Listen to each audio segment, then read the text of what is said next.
Now, everything I explained is practical. It's for how you're actually going to shoot stars at night by using a shooting schedule. But that's not what the STCW questions are going to ask you. The kind of questions they're going to ask is they're going to be called best stars questions. Technically best bodies because they include planets. But they're going to ask you what are the best stars in this area. And because STCW is multiple choice, it's going to be saying like, you are at this latitude and this longitude, headed in this direction at this time, the basic setup and everything. When you begin star time, which are the best stars? And then it's going to give you A, B, C, or D, and each option is going to be 3 possible collections of stars. It's going to say like Spica, Sirius, Razzlehague.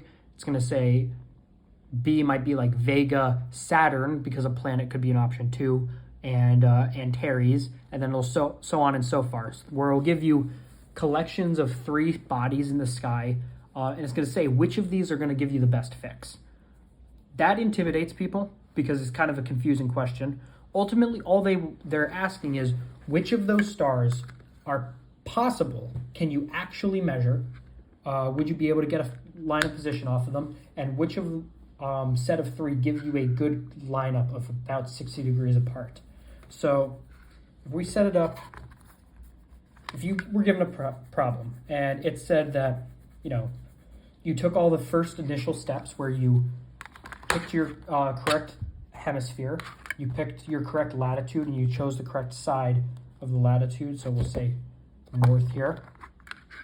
You put the plates on and you set it up to your LHA. And then also, as separate from this, you threw in any planets that might have been relevant. So you set up this problem and you mark down any planets that you're going to be asked about. Then you're going to have this all marked up with all the stars and planets. You're going to line your plates up with your LHA. And you're going to just, by process of elimination, go down the line and see which sets of stars are going to work. So let's say answer A was Menkent, Nunki, and Rigel. What you do is you look and you say, okay, Merkent? No, Menkent, yeah. Menkent is over here, about 20 degrees in the sky, so it's not too low or too high. Nunki is way over here, so they're bearing apart from one another, so that's not a concern.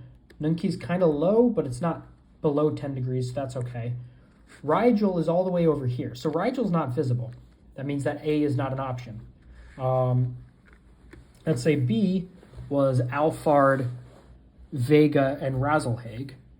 Here's Razzlehague, it's fine. Vega's a little close to Razzlehague, but not too close. It's probably okay. And then Alphard is way down low here. Then let's say the next one was Denebola, Eltanin, and Antares. Well, you've got Denebola here, Eltanin here, and Antares here. So those 3 actually are pretty far apart from one another. They would probably make a good triangle. You do have to be careful though, because remember this scale does change. So Antares and Denebola are not as far apart as they look, because these separations expand out here and contract over here. But they're still basically not that far apart. Denebola is at 260, Eltanin's at 040, Antares is at 160. So that's going to give you a good shot. And they're all high enough. So that might be a good option. And then the last one might be like Saturn, Shaula, and Zubanelganubi. Well, Shaula's over here, and Zubanelganubi is over there. Saturn, you would have had to plot down yourself, so you would have had to actually draw Saturn in somewhere, and let's say Saturn comes out to over here. Well, those 3 are all too close together, so that would not be a good option. So the answer would be C. All of that is to say that you would, in one of these problems, you would just have to, these are like more work than they seem, because you kind of have to you have to mark down all of the planets unless you're just going to ignore the planets until the end and hope you can get the correct answer without them. And you're going to have to look around and see which 3 stars actually are both possible, they're not out of view, and they give you a good fix.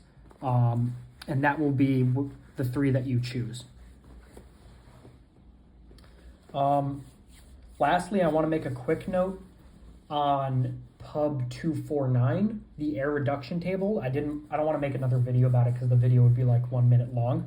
But if you don't want to use a star finder, the air reduction tables is another book. It looks similar to Pub 229, but it's yellow, and it's Pub 249. And the way it's organized is every page is organized by LHA of Aries.